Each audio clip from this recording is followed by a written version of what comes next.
கண் திறக்கப்படட்டும்.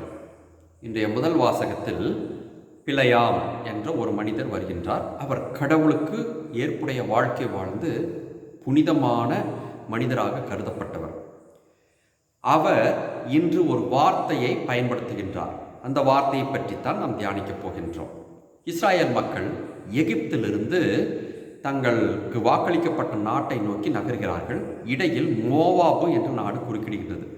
இப்பேற்பட்ட மக்களை, பெருந்திரளான மக்களை பார்த்த உடனேயே மோவாபு அரசனுக்கு கலக்கம் ஏற்பட்டு விடுகின்றது. படையெடுத்து சென்று அவர்களை வெல்ல முடியாது. ஏனென்றால் அவர்கள் எண்ணிக்கையில் அதிகமானவர்கள். ஆகவே இவர்களை நான் வேறு வழியில் வென்றாக வேண்டும் என்று நினைத்து கடவுளின் மனிதராகிய பிழையாமை அணுகுகின்றார். அவர் என்ன போய் சண்டை போட்டு அவர்களை தோற்கடிக்கப் போகிறாரா என்று கேட்டால் இல்லை. அவன் செய்வதை பாருங்கள். நீங்கள் போய் இந்த மக்களை பார்த்து சபித்து விடுங்கள். ஏனென்றால் இவர்கள் கடவுள் பெயரால் தான் ஒரு நாட்டிலிருந்து இங்கே வந்திருக்கின்றார்கள். ஆகவே நீங்கள் கடவுளின் மனிதராக இருப்பதால் நீங்கள் சபித்தால் அந்த சாபம் சென்று அவர்களை சேர்ந்து நிச்சயமாக அவர்கள் அழிந்து போவார்கள் என்று அந்த அரசன் சொல்கின்றான். அவரும் அந்த எண்ணத்தில் இருக்கும் பொழுதுதான் கடவுள் சொல்கின்றார், பிழையாம், தவறு செய்து விடாதே. அந்த இஸ்ராயேல் மக்கள் அனைவரும் கடவுளால் ஆசி பெற்ற மக்கள். ஆகவே நீ சென்று ஆசிதான் கூற வேண்டுமே ஒழிய சாபமிடக்கூடாது என்று சொல்கின்றார்.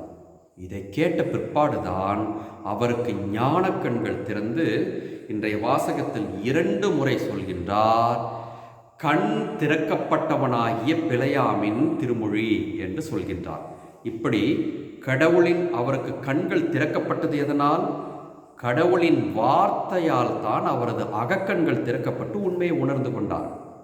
இதை நாம் எடுத்துக்கொண்டு பைபிளுக்குள் செல்லும் பொழுது கிறிஸ்துவின் பிறப்பையொட்டிய நிகழ்ச்சிகளில் 4 பேர் கடவுளின் வார்த்தையால் கண்கள் திறக்கப்படுகின்றார்கள்.